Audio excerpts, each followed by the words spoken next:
ನಮಸ್ತೆ ಎಲ್ರಿಗೂ. ನಾನು ಡಾಕ್ಟರ್ ಆಗಿದ್ರು ನನಗೆ ಬರೋ ಎಷ್ಟೋ ಪೇಷಂಟ್ಸ್ IT ಸೆಕ್ಟರ್ನಲ್ಲಿ ವರ್ಕ್ ಮಾಡ್ತಾ ಇದ್ದಾರೆ. ಕೆಲವರು ಆಫೀಸ್ ಬೇಸ್ಡ್ ವರ್ಕ್ ಮಾಡೋರಲ್ಲಿ ಕಾಮನ್ ಆಗಿ ನಾನು ನೋಡೋದು ಅವರಿಗೆ ಕೆಲಸಕ್ಕಿಂತ ಜಾಸ್ತಿ ಈ ಆಫೀಸ್ ಪೊಲಿಟಿಕ್ಸಿಂದ ಅವರ ಮೆಂಟಲ್ ಹೆಲ್ತ್ ಭಾಳನೇ ಡಿಸ್ಟರ್ಬ್ ಆಗಿರುತ್ತೆ. ಕೆಲವ್ರಿಗೆ ಡಿಪ್ರೆಷನ್ ಫೀಲ್ ಆಗುತ್ತೆ, ಕೆಲವರು ಆ್ಯನ್ಷಿಯಸ್ ಆಗಿರ್ತಾರೆ. ಟೋಟಲಿ ಅವರ ಮೆಂಟಲ್ ಪೀಸ್ ಡಿಸ್ಟರ್ಬ್ ಆಗಿರೋದನ್ನ ನಾನು ನೋಡಿದ್ದೀನಿ. ಸೊ ನಿಮ್ಮೆಲ್ಲರಿಗಾಗಿ ನಾನು ಈ ವಿಡಿಯೋದಲ್ಲಿ ನಿಮಗೆ 5 ಟಿಪ್ಸ್ ಹೇಳ್ಕೊಡ್ತೀನಿ, ಹೇಗೆ ನಿಮ್ಮನ್ನು ನೀವು ಈ ಆಫೀಸ್ ಪೊಲಿಟಿಕ್ಸಿಂದ ಹೊರಗಿಟ್ಕೋಬೋದು, ನಿಮ್ಮ ಮೆಂಟಲ್ ಪೀಸ್ನ ಸೇಫ್ ಗಾರ್ಡ್ ಮಾಡ್ಕೋಬೋದು ಅಂತ. The first point, B neutral. ಅಂದರೆ ಆಫೀಸ್ ಅಂದಮೇಲೆ ಒಬ್ಬರು ಕಂಡ್ರೆ ಒಬ್ಬರಿಗೆ ಆಗ್ತಾ ಇರೋದಿಲ್ಲ. ನೀವು ಯಾರ ಕಡೆ ಸಪೋರ್ಟ್ ಮಾಡ್ತೀರಾ ಅಥವಾ ಯಾರ ಪರ ಇರ್ತೀರಾ ಅಲ್ವಾ, ಅದರ ಆಪೋಸಿಟ್ ಜನರಿಗೆ ನೀವು ಎನಿಮಿಯಾಗಿ ಕಾಣಿಸ್ತಾ ಇರ್ತೀರಾ. ಅದರ ಅವಶ್ಯಕತೆ ನಿಮಗಿಲ್ಲ. Because it's not about you. ಯಾರೋ ಇಬ್ಬರಿಗೆ ಅವ್ರ ಕಂಡ್ರೆ ಇವ್ರಿಗಾಗಲ್ಲ, ಇವ್ರ ಕಂಡ್ರೆ ಅವ್ರಿಗಾಗೋದಿಲ್ಲ. ಸೊ ನಿಮಗೇನು ಸರಿ ಅನಿಸುತ್ತೆ, ನಿಮ್ಮ ಇಮೋಷನ್ಸ್ನೆಲ್ಲ ಇನ್ವೆಸ್ಟ್ ಮಾಡಿ ನೀವು ಯಾರಿಗೋ ಸಪೋರ್ಟ್ ಮಾಡೋಕ್ಕೆ ಹೋಗೋದ್ರಿಂದ ನಿಮಗೆ ಎನಿಮೀಸ್ಗಳು ಕ್ರಿಯೇಟ್ ಆಗ್ತದೆ. ಸೊ ಯಾವಾಗಲೂ ಬಿ ನ್ಯೂಟ್ರಲ್. ಪ್ರೊಫೆಷ್ನಲಿಸಮ್ನ ಕಾಪಾಡಿ ಇಮೋಷನ್ಸ್ನ ಆ್ಯಡ್ ಮಾಡೋದಕ್ಕೆ ಹೋಗಬೇಡಿ. ಇನ್ನು ಎರಡನೇದು, ಸುಮಾರು ಜನಕ್ಕೆ ಈ ಹ್ಯಾಬಿಟ್ ಇದೆ. ಆಫೀಸ್ ಬ್ರೇಕಲ್ಲಿ ಇರ್ಬೋದು ಅಥವಾ ಸುಮ್ಮನೆ ಸ್ಟ್ರೆಸ್ ಬಸ್ಟರ್, ಇಲ್ಲ ಒಂದು ಚಟದ ಥರ ಬೇರೆಯವ್ರ ಬಗ್ಗೆ ಒಂದು ಲೂಸ್ ಟಾಕ್ಸ್ ಮಾತಾಡೋದು, ಗಾಸಿಪ್ ಮಾಡೋದು. ಗಾಸಿಪ್ ಅನ್ನೋದು ಎಷ್ಟು ಬೇಗ ಎಲ್ಲರಿಗೂ ರೀಚ್ ಆಗುತ್ತೆ ಅಂದರೆ, ನೀವು ಆ ಗಾಸಿಪ್ ಮಾಡೋ ಗ್ರೂಪಲ್ಲಿ ಕೂತ್ಕೊಂಡು ಕೇವಲ ನಗಾಡಿರ್ಬೋದು ಅಥವಾ ಹೌದು ಹೌದು ಅಂತ ತಲೆ ಅಲ್ಲಾಡಿಸಿರ್ಬೋದು, ಬಟ್ ಆ ಗಾಸಿಪ್ ಜೊತೆ ನಿಮ್ಮ ಹೆಸರು ಕೂಡ ಟ್ಯಾಗ್ ಆಗಿರುತ್ತೆ. ಸೊ ಯಾವುದೇ ರೀತಿ ಗಾಸಿಪ್ ನೀವು ಮಾಡೋಕ್ಕೆ ಹೋಗಬೇಡಿ. ಯಾವುದೋ ಒಂದು ಗ್ರೂಪ್ ಮಾಡ್ತಾ ಇದೆ ಅಂದರೆ ಆ ಜಾಗದಲ್ಲಿ ನೀವು ಇರೋದಕ್ಕೂ ಹೋಗಬೇಡಿ. ಅಂದರೆ ಅವ್ರನ್ನ ಎಂಟರ್ಟೈನ್ ಮಾಡಬೇಡಿ. ಮೇ ಬಿ ಅದು ಬೋರಿಂಗ್ ಅನಿಸ್ಬೋದು ನಿಮಗೆ, ಬಟ್ ನೀವಲ್ಲಿ ಕೆಲಸ ಮಾಡೋದಕ್ಕೆ ಹೋಗ್ತಾ ಇದ್ದೀರಾ, ಸಂಬಳ ತೊಗೊಳಕ್ಕೆ ಹೋಗ್ತಾ ಇದ್ದೀರಾ. ಈ ಎಲ್ಲ ಆ್ಯಕ್ಟಿವಿಟೀಸಿಂದ ನಿಮ್ಮ ಕೆಲಸಕ್ಕೇ ತೊಂದರೆ ಆಗುತ್ತೆ.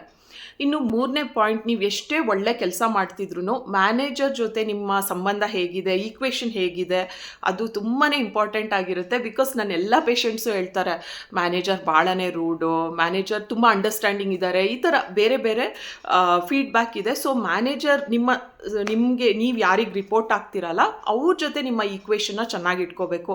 ಹೇಗೆ ಮಾಡಬೇಕು ಅದನ್ನ ಅಂದರೆ, ಸೊ ನನ್ನ ಪ್ರಕಾರ ಏನಂದರೆ, ನೀವೆಷ್ಟೇ ಲಾಯಲ್ ಆಗಿ ಕೆಲಸ ಮಾಡ್ತಾ ಇದ್ರು ಕೂಡ ನಿಮ್ಮ ವಿಸಿಬಿಲಿಟಿ ತುಂಬಾ ಇಂಪಾರ್ಟೆಂಟ್ ಆಗಿರುತ್ತೆ. ಕಾಣಿಸ್ಬೇಕು ಮ್ಯಾನೇಜರ್ಗೆ ನೀವು ಕೆಲಸ ಮಾಡ್ತಾ ಇದ್ದೀರಾ ಅಂತ.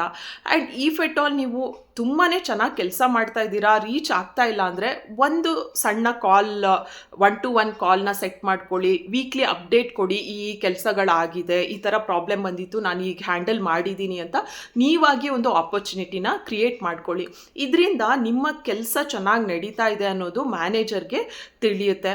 ಆ್ಯಂಡ್ ಅನ್ನೆಸೆಸರಿ ಬೇರೆಯವ್ರು ಏನಾದರೂ ನಿಮ್ಮ ಬಗ್ಗೆ ನೆಗೆಟಿವ್ ಮಾತಾಡಿದ್ರು ಅವರಿಗೊಂದು ಡೈರೆಕ್ಟ್ ಇನ್ಫಾರ್ಮೇಷನ್ ಇರುತ್ತೆ. ಇನ್ನು ನೆಕ್ಸ್ಟ್ ಪಾಯಿಂಟ್, ಆಫೀಸಲ್ಲಿ ನೀವು ಬೆಸ್ಟ್ ಫ್ರೆಂಡ್ಗಳನ್ನ ಮಾಡ್ಕೊಳ್ಳೋದು, ನಿಮ್ಮ ಬಗ್ಗೆ ನೀವೆಲ್ಲ ಹೇಳ್ಕೊಳ್ಳೋದು, ನಿಮ್ಮ ಲೈಫ್ ಬಗ್ಗೆ, ನಿಮ್ಮ ರಿಲೇಷನ್ಶಿಪ್ ಬಗ್ಗೆ ತೀರಾ ಪರ್ಸ್ನಲ್ ಇನ್ಫಾರ್ಮೇಷನ್ನ ಯಾರ ಜೊತೆನೂ ಶೇರ್ ಮಾಡ್ಕೋಬೇಡಿ. ಎಷ್ಟು ನಿಮ್ಮ ಬಗ್ಗೆ ತಿಳ್ಕೊಂಡಿರ್ತಾರೋ ಅಷ್ಟೇ ನಿಮ್ಮ ಎಗೇನ್ಸ್ಟ್ ಹೋಗೋದಕ್ಕೆ ಒಂದು ಒಳ್ಳೆ ವೆಪನ್ ಆಗಿರುತ್ತೆ ಅದು. ಬಿಕಾಸ್ ಇವತ್ತು ನಿಮ್ಮ ಜೊತೆ ಚೆನ್ನಾಗಿರ್ಬೋದು, ನಾಳೆ ನಿಮ್ಮ ಬಗ್ಗೆ ಏನಾದರೂ ಒಂದು ಸಿಟ್ಟಾದಾಗ ನಿಮ್ಮ ಒಂದು ಪರ್ಸ್ನಲ್ ಇನ್ಫಾರ್ಮೇಷನ್ ಇಟ್ಕೊಂಡು ನಿಮಗೆ ತೊಂದರೆ ಮಾಡ್ಬೋದು. ಫಾರ್ ಎಕ್ಸಾಂಪಲ್, ನಿಮಗೆ ನಿಮ್ಮ ಹಸ್ಬೆಂಡ್ ಜೊತೆ ಏನೋ ಪ್ರಾಬ್ಲಮ್ ಇದೆ, ಅವ್ರು ನಿಮ್ಮ ಆಫೀಸ್ ವರ್ಕಿಗೆ ಸಪೋರ್ಟ್ ಮಾಡ್ತಿಲ್ಲ ಅಂದಾಗ ಆ ಆಫೀಸ್ ವರ್ಕಿಗೆ ಎಕ್ಸ್ಟ್ರಾ ಲೋಡ್ ಏನಾದರೂ ಕೊಡೋದು, ಅದರಿಂದ ನಿಮಗೆ ಕಿರಿಕಿರಿ ಆಗೋದು, ನಿಮಗೆ ಒಂದು ಪ್ಯಾನಿಕ್ ಮಾಡಿಸೋದು, ಇದೆಲ್ಲ ಕೂಡ ಆಗ್ಬೋದು. ಸೊ ಪರ್ಸ್ನಲ್ ಇನ್ಫಾರ್ಮೇಷನ್ ಜಾಸ್ತಿ ಏನು ಶೇರ್ ಮಾಡ್ಕೊಳ್ಳೋದಕ್ಕೆ ಹೋಗಬೇಡಿ. ಪದೇ ಪದೇ ರಿಮೈಂಡ್ ಮಾಡ್ಕೊಳ್ಳಿ, ನೀವು ಇಲ್ಲಿ ಕೆಲಸ ಮಾಡೋದಕ್ಕೆ ಬಂದಿದ್ದೀರಾ, ಸಂಬಳ ತೊಗೊಳೋದಕ್ಕೆ ಬಂದಿದ್ದೀರಾ, ಅದು ಬಿಟ್ಟು ಬೇರೆ ಯಾವುದೇ ರೀತಿಯ ಒಂದು ಸಂಬಂಧ ಬೆಳೆಸೋದಕ್ಕೆ ಬಂದಿಲ್ಲ ಅಂತ. ಇದು ಮೋಸ್ಟ್ ಇಂಪಾರ್ಟೆಂಟ್. ನೀವು ಏನಕ್ಕೆ ಅಲ್ಲಿ ಒಂದು ಜಾಬ್ ಮಾಡ್ತಾ ಇದ್ದೀರಾ, ನಿಮಗೇನು ಕೆಲಸನ ಅಸೈನ್ ಮಾಡಿದ್ದಾರೆ ಆ ಕೆಲಸನ ನೀವು ಕರೆಕ್ಟಾಗಿ ಮಾಡಬೇಕು.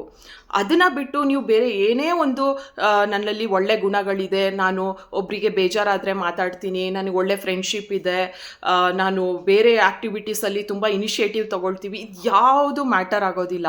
ನಿಮ್ಮ ಕೆಲಸನ ನೀವು ಸರಿ ಮಾಡ್ತಾ ಇದ್ದೀರಾ ಅದನ್ನು ಫಸ್ಟು ನೋಡ್ತಾರೆ. ಅದರಲ್ಲಿ ತಪ್ಪು ಹುಡ್ಕೋಂಗೆ ನೀವು ಮಾಡೋದಕ್ಕೆ ಹೋಗಬೇಡಿ.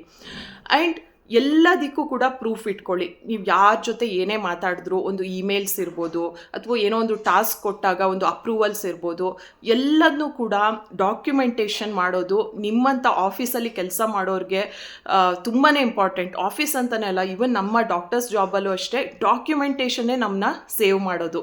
ಅವ್ರು ಹಂಗೆ ಹೇಳಿದ್ರು, ಇವ್ರು ಹಂಗೆ ಹೇಳಿದ್ರು, ಅವ್ರು ಕಾಲಲ್ಲಿ ಓಕೆ ಅಂದಿದ್ರು, ಇವಾಗ ಮೀಟಿಂಗಲ್ಲಿ ಇಲ್ಲ ಅಂತಿದ್ದಾರೆ, ಇದೆಲ್ಲ ವರ್ಕ್ ಆಗೋದಿಲ್ಲ. ನಿಮ್ಮ ಹತ್ರ ಇಮೇಲ್ಸ್ ಇದ್ದಾಗ ಅಥವಾ ಯಾವುದೇ ರೀತಿ ಮೆಸೇಜಸ್ ನಿಮ್ಮ ಆಫೀಸ್ ನೆಟ್ವರ್ಕಲ್ಲಿ ನೀವು ಮಾಡೋದು ಎಲ್ಲದು ಪ್ರೂಫ್ನ ಇಟ್ಕೊಳ್ಳಿ. ಇದು ಕೂಡ ಲಾಂಗ್ ಟರ್ಮಲ್ಲಿ ನಿಮಗೆ ಹೆಲ್ಪ್ ಮಾಡುತ್ತೆ. ರೆಸ್ಪೆಕ್ಟ್ ಇರ್ಬೋದು, ಮಾತಾಡೋದ್ರಲ್ಲಿ ಒಂದು ಪೊಲೈಟ್ನೆಸ್ ಇರ್ಬೋದು, ಫ್ರೆಂಡ್ಲಿ ಆಗಿರೋದಿರ್ಬೋದು, ಹೆಲ್ಪ್ಫುಲ್ ಆಗಿರೋದಿರ್ಬೋದು, ಎಲ್ಲದೂ ಕೂಡ ಅಗತ್ಯಕ್ಕೆ ತಕ್ಕಂತೆ ಬ್ಯಾಲೆನ್ಸ್ಡ್ ಆಗಿರಬೇಕು. ನಿಮಗೆ ಅಂತ ಒಂದು ಬೌಂಡ್ರಿ ಇರಬೇಕು. ಅತಿಯಾಗಿ ಹೆಲ್ಪ್ ಮಾಡೋದಕ್ಕೆ ಹೋಗೋದು ಇಲ್ಲ ಅತಿಯಾಗಿ ಫ್ರೆಂಡ್ಲಿ ಆಗಿರೋದು ಎಲ್ಲದೂ ಕೂಡ ತಪ್ಪಾಗುತ್ತೆ. ಸೊ ಯಾವುದೇ ಆರ್ಗನೈಸೇಷನ್ ಇರ್ಬೋದು, ಆಫೀಸ್ ಇರ್ಬೋದು, ನಿಮ್ಮ ಕೆಲಸ ನೀವು ಚೆನ್ನಾಗಿ ಮಾಡ್ತಾ ಇದ್ದೀರಾ, ಕನ್ಸಿಸ್ಟೆಂಟ್ಲಿ ನೀವು ಎಕ್ಸೆಲ್ ಮಾಡ್ತಾ ಇದ್ದೀರಾ ಅಂದರೆ ಅದೇ ಎಲ್ಲ ನೆಗೆಟಿವಿಟಿಗೂ ಆನ್ಸರ್ ಆಗಿರುತ್ತೆ. ಅಂದರೆ ನಿಮ್ಮ ವ್ಯಾಲ್ಯೂ ಆ ಕಂಪ್ನಿಯಲ್ಲಿ ಜಾಸ್ತಿ ಇರುತ್ತೆ. ನಿಮ್ಮನ್ನು ಕಳ್ಕೊಳ್ಳೋದಕ್ಕೆ ಅವರು ಇಷ್ಟಪಡೋದಿಲ್ಲ. ನೀವು ನಿಮ್ಮ ಕೆಲಸನ ಸರಿ ಮಾಡದೆ ಬೇರೆ ಎಲ್ಲ ಆ್ಯಕ್ಟಿವಿಟೀಸಲ್ಲಿ ಇನ್ವಾಲ್ವ್ ಆಗ್ತಾ ಹೋದರೆ ಅವ್ರಿಗೆ ಚೆನ್ನಾಗಿ ಕಾಣಿಸ್ಬೇಕು, ಇವ್ರಿಗೆ ಚೆನ್ನಾಗಿ ಕಾಣಿಸ್ತಾ ಇರಬೇಕು ಅಂತ ಹೇಳಿದಾಗ ನಿಮ್ಮ ವ್ಯಾಲ್ಯೂ ನೀವೇ ಕಮ್ಮಿ ಮಾಡ್ಕೊಳ್ತೀರಾ. ಸೊ ಇಷ್ಟೆಲ್ಲ ಪಾಯಿಂಟ್ಸ್ನ ನೀವು ಅಪ್ಲೈ ಮಾಡೋದಕ್ಕೆ ಶುರು ಮಾಡಿ. ಆ್ಯಂಡ್ ಅದ್ರ ಜೊತೆಗೆ ಆಸ್ ಎ ಡಾಕ್ಟರ್ ನಾನು ನೋಡ್ತೀನಿ ತುಂಬ ಜನ ಇಲ್ವಾ, ನಿಮ್ಗೇನು ಜಾಬ್ ಇರುತ್ತಲ್ವಾ ಅದಕ್ಕಿಂತ ಜಾಸ್ತಿನೇ ನೀವು ಕೊಡ್ತಾ ಇರ್ತೀರಾ ಒಂದು ಕಂಪ್ನಿಗೆ. ಕಾಂಪಿಟೇಷನ್ ಇದೆ, ನಿಮ್ಮ ಜಾಬ್ ನಿಮ್ಗೆ ಇಂಪಾರ್ಟೆಂಟ್ ಎಲ್ಲ ಓಕೆ, ಬಟ್ ನೀವು ಸ್ವಲ್ಪ ನಿಮಗೆ ಏನು ಸ್ಯಾಲ್ರಿ ಕೊಡ್ತಾ ಇದ್ದಾರೆ ಅದಕ್ಕೆ ತಕ್ಕಂಗೆ ಕೆಲಸ ಮಾಡಿ. ಅದು ನಿಮ್ಮ ಕಂಪ್ನಿ ಅಲ್ಲ ಅಲ್ವಾ, ಅಲ್ಟಿಮೇಟ್ಲಿ ಅದು ಇನ್ಯಾರ್ದೋ ಕಂಪ್ನಿ. ನೀವೇನೋ ಒಂದು ಚೆನ್ನಾಗಿ ಮಾಡಿಲ್ಲ ಅಂದರೆ ನೆಕ್ಸ್ಟ್ ಡೇನೇ ನಿಮ್ಮನ್ನ ರೀಪ್ಲೇಸ್ ಮಾಡ್ಬೋದು ಅವರು. ಬಟ್ ಆ ಒಂದು ಕೆಲಸನ ಯಾರನ್ನೋ ಇಂಪ್ರೆಸ್ ಮಾಡೋ ಬರೋದಲ್ಲಿ ಇನ್ನೇನೋ ನಂಗೆ ಪ್ರಮೋಷನ್ ಆಗಬೇಕು, ಇನ್ನೇನೋ ನಂಗೆ ಸಿಗಬೇಕು ಅನ್ನೋದ್ರಲ್ಲಿ ನೀವು ನಿಮಗೆ ಫ್ಯಾಮಿಲಿಗೆ ಟೈಮ್ ಕೊಡ್ತಾ ಇರಲ್ಲ, ನಿಮ್ಮ ಹೆಲ್ತಿಗೆ ನೀವು ಟೈಮ್ ಕೊಡ್ತಾ ಇರೋದಿಲ್ಲ. ಎಷ್ಟೇ ಜ್ವರ ಇದ್ರೂ ಕೂಡ ಒಂದು ಇಂಜೆಕ್ಷನ್ ಹಾಕ್ಬಿಡಿ, ನಾನು ಇವತ್ತೇ ಹೋಗಬೇಕು ಆಫೀಸ್ಗೆ, ನಾನು ಮಾಡಬೇಕು, ನಾನು ಮೆಡಿಕಲ್ ಸರ್ಟಿಫಿಕೇಟ್ ಕೊಡ್ತೀನಿ, ನಿಮ್ಗೆ ರೆಸ್ಟ್ ಅವಶ್ಯಕತೆ ಇದೆ ಅಂತ ಹೇಳಿದ್ರು ಬೇಡ ನಾವು ಹೋಗಬೇಕು ಅಂತ ಹೋಗ್ತೀರಾ. ಸೊ ಎಲ್ಲ ಕೆಲಸದಲ್ಲೂ ಒಂದು ಡೆಡಿಕೇಶನ್ ಇರಬೇಕು. ಬಟ್ ನಿಮ್ಮ ಹೆಲ್ತ್, ನಿಮ್ಮ ರಿಯಲ್ ಲೈಫ್ ರಿಲೇಷನ್ಶಿಪ್ಗೂ ಮೀರಿ ನೀವು ಯಾವುದೋ ಒಂದು ಆರ್ಗನೈಸೇಷನ್ಗೆ ಮಾಡೋ ಅವಶ್ಯಕತೆ ಇಲ್ಲ ಅಂತ ನನ್ನ ಪರ್ಸ್ನಲ್ ಅಭಿಪ್ರಾಯ. ನಿಮಗೆ ಎಷ್ಟು ನೀವು ಕೆರಿಯರ್ ಓರಿಯೆಂಟೆಡ್ ಇದ್ದೀರಾ ಅದ್ರ ಮೇಲೆ ನಿಮ್ಮ ಒಪಿನಿಯನ್ಸ್ ಚೇಂಜ್ ಇರ್ಬೋದು. But over all office work ಅಥವಾ ಆಫೀಸ್ ಎನ್ವೈರ್ಮೆಂಟ್ನ ಭಾಳ ಪ್ರೊಫೆಷ್ನಲ್ ಆಗಿ ತೊಗೊಳ್ಳಿ.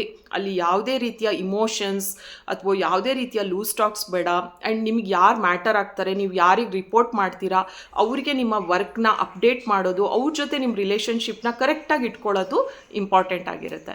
ಸೊ ಐ ಥಿಂಕ್ ಈ ವಿಡಿಯೋ ನಿಮಗೆ ಸ್ವಲ್ಪ ಮಟ್ಟಿಗಾದರೂ ಹೆಲ್ಪ್ ಆಗಿರುತ್ತೆ ಅಂದ್ಕೊಳ್ತೀನಿ. ಇನ್ನಷ್ಟು LTIP ವೀಡಿಯೋಸ್ಗಾಗಿ ನಮ್ಮ ಅಕೌಂಟ್ನ ಫಾಲೋ ಮಾಡಿ. Thank you.